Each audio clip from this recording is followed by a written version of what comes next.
Hey folks, this is Bill from Homestead, and we are out front. This is Friday, Memorial Day weekend, 2020, and I have my flower and tomato plant wagon out, and I have 30 different types of tomato plants. As you see, we're open. I have just this little bit of signage on the back of this trailer explaining that this is all homegrown, 30 types, as you can read, I suppose, peppers, flowers coming. Basically, everything's pretty simple. 2 sizes. Well, the $1.50 size is just not working out, so the $2.50 and the $5, and eggs when we have them. But there's 30 different types of tomatoes that I have started, and plants, and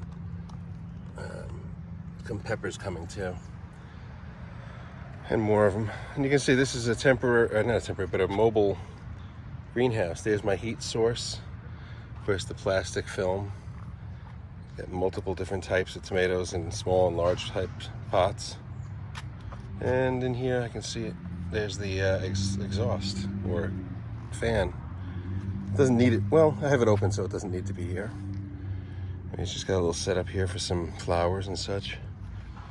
This is just a second place to stage pots with tomato plants in them. And then as I work back toward the back of the house, I have potted plants on these rolling racks. My potting station is over here in the shade. And it's not too bad. I'm looking at the temperature. It says 77 degrees right now, 47% humidity. But this is my little potting station, which I have not potted anything yet today.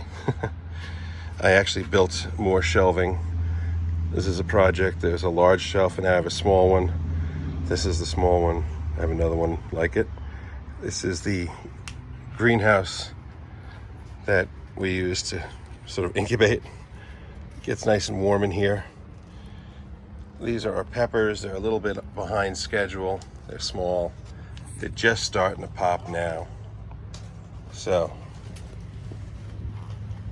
what else? And further back, we have some of the stuff that's just getting ready to be sold. They just need a little more time and maybe a little less direct sunlight.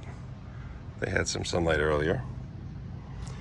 And then this is the new rack I just bought, and I really wish I could have had it earlier, because now I'm realizing that my trays will fit in here with room to spare. I knew that, but it didn't seem practical. Now I'm realizing how much more practical it would be, because I can hold so much more on these racks. So the difference in cost was worth it. But these were good too. I got them on sale. Anyway, just a quick view in the back. We've got cars moved around so that we can move trailers.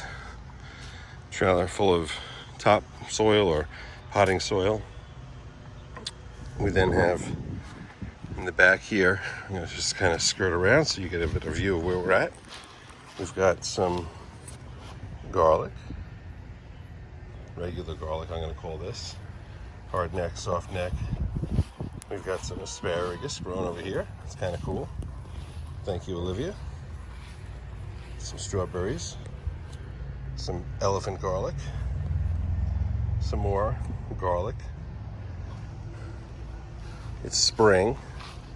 So needless to say, we're about to have, I'm going to kind of zoom in fast there, some explosion of color. These are called Scotch brooms. We've got the lilacs in the background there. We've got some dogwood blooming right here. Really kind of nice stuff, kind of pretty. I like to see if I get the bees on them. Plus we have over here, well, there's Hootie. Hootie's just jumping out of our little secondary chicken coop. But this is sort of the backyard for the chickens. You may have seen the sparrow that just flew up into the scene there. We have some birdhouses. Anyway, this is it. We're trying to convert all this area into back to Eden Garden. And we're preparing to get rid of this grass. These are just, we had these flipped over because of the wind recently. But we plan on doing wood chips up to here. And I'll continue with grass for now. And I put in these, I don't know if they're hog panels, cattle panels, whatever they are. I have 32 feet long of cattle panel to build a tomato trellis. This is the entrance to the cottage. I can show that later. All right, folks. Oops. This is Bill, and I hope you're having a good day. Bye-bye.